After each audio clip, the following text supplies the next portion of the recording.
Hello viewers, welcome to my channel SA learning school, যেখানে আপনি শিখবেন স্পোকেন ইংলিশ সহজ সরল বাংলা ভাষায়।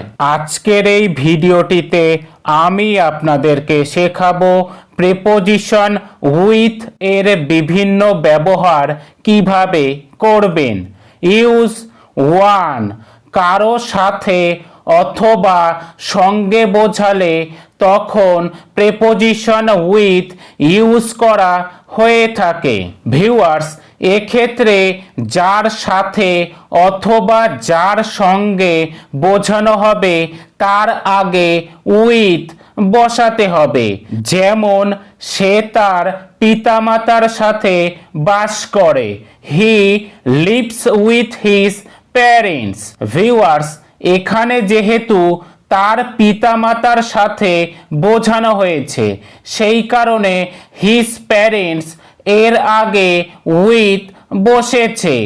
একইভাবে আমি সেখানে আমার বন্ধুদের সাথে গিয়েছিলাম, I went there with my friends. আমি সবসময় তোমার সাথে আছি, I am with you all the time. কেন তুমি আমার সাথে তর্ক করছো? Why are you arguing with me? Use to, কোনো কারণ অথবা কোনো কারণে বোঝাতে প্রিপোজিশন উইথ ইউজ করা হয়ে থাকে। যেমন সে ভয়ে অথবা ভয়ের কারণে কেঁপে উঠেছিল, হি ট্রেমবল্ড উইথ ফিয়ার। ভিউয়ার্স, এখানে যেহেতু ভয়ের কারণে বোঝানো হয়েছে, সেই কারণে ফিয়ার এর আগে উইথ বসেছে।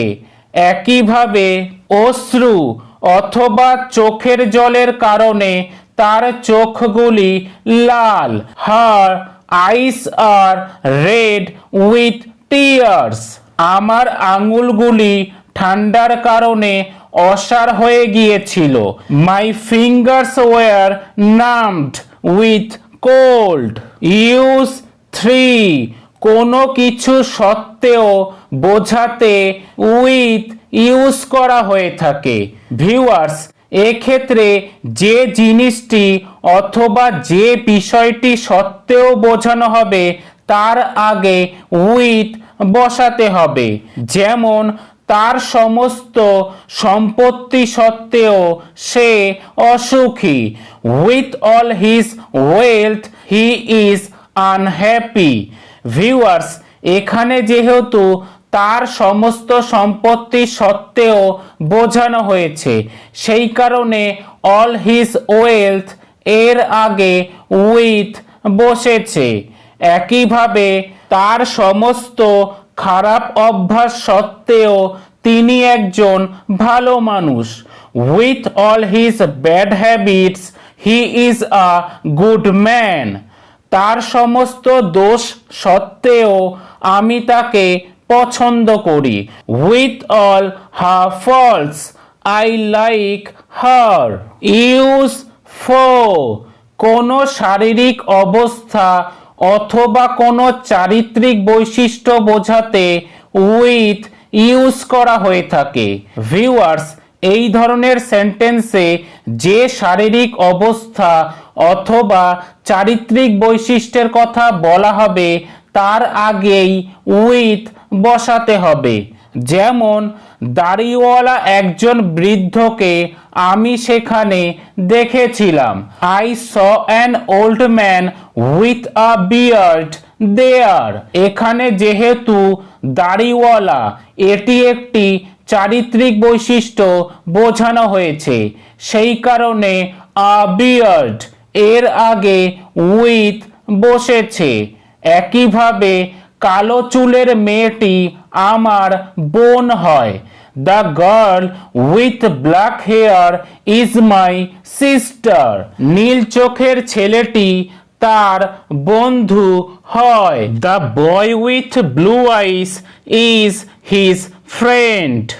ইউজ ফাইভ, কোনো শারীরিক অঙ্গ প্রত্যঙ্গকে বিশেষভাবে অথবা বিশেষ করে জোর দিয়ে বোঝানোর জন্য উইথ ইউজ করা হয়ে থাকে।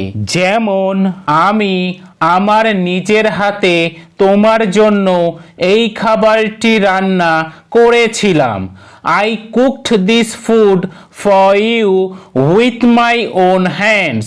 Viewers, এখানে আমার নিজের হাতে এটিকে বিশেষ জোর দিয়ে বোঝানো হচ্ছে, সেই কারণে মাই ওন হ্যান্ডস এর আগে উইথ বসেছে। একইভাবে আমরা আমাদের কান দিয়ে শুনি, we hear with our ears. সে নিজের চোখে ঘটনাটি দেখেছিল। He saw the incident with his own eyes. Use six, কোনো কিছুর ধরন বোঝাতে উইথ ইউজ করা হয়ে থাকে। যেমন সে হাসি দিয়ে অথবা হেসে আমাকে অভিবাদন জানিয়েছিল। He greeted me with a smile. Viewers, এখানে হাসি দিয়ে অথবা হেসে এটি একটি ধরন বোঝানো হয়েছে, সেই কারণে আ স্মাইল এর আগে উইথ বসেছে। একইভাবে আমি আনন্দের সাথে তার প্রস্তাব গ্রহণ করেছিলাম। I accepted her proposal with pleasure. Viewers, এখানেও pleasure এটি কিন্তু একটি ধরন বোঝানো হয়েছে। সে খুশিতে অথবা আনন্দের সাথে গান গাইছিল। She was singing with joy. Use 7, কোনো কিছুর সাহায্যে, দ্বারা অথবা দিয়ে বোঝালে সেই জিনিসটির আগে উইথ বসাতে হবে। যেমন আমি একটি লাঠি দিয়ে সাপটিকে মেরেছিলাম। I killed the snake with a stick. Viewers, এখানে যেহেতু একটি লাঠি দিয়ে বোঝানো হয়েছে, সেই কারণে আ স্টিক এর আগে উইথ বসেছে। একইভাবে শিশুটিকে একটি চামচ দ্বারা অথবা দিয়ে খাওয়ানো হয়। The baby is fed with a spoon. তুমি এটি শুধুমাত্র একটি মাইক্রোস্কোপ দিয়ে দেখতে পারো। You can only see it with a microscope. Use 8, দিকে অথবা একই দিকে বোঝাতে তার আগে উইথ ইউজ করা হয়ে থাকে। ভিউয়ার্স, এখানে দিকে অথবা একই দিকে বলতে কোনো দিকে বা নির্দিষ্ট কোনো দিকে প্রবাহিত হচ্ছে অথবা যাচ্ছে এই জিনিসগুলি বোঝানো হয়ে থাকে। যেমন জাহাজটি বাতাসের দিকে যাত্রা করেছিল। The ship sailed with the wind. এখানে যেহেতু বাতাসের দিকে বোঝানো হয়েছে, সেই কারণে দ্য উইন্ড এর আগে উইথ বসেছে। একইভাবে সে স্রোতের দিকে সাঁতার কাটছে। He is swimming with the current. পাখিরা বাতাসের দিকে ওড়ে। Birds fly with the wind. Use 9, কারো তত্ত্বাবধানে অথবা কারো দায়িত্বে বোঝাতে তখন উইথ ইউজ করা হয়ে থাকে। মূলত এখানে যার তত্ত্বাবধানে অথবা যার দায়িত্বে আছে তার আগে উইথ বসাতে হবে। যেমন চাবিটি তার তত্ত্বাবধানে আছে। দ্য কি ইজ উইথ হিম। এখানে যেহেতু তার তত্ত্বাবধানে বোঝানো হয়েছে, সেই কারণে হিম এর আগে উইথ বসেছে।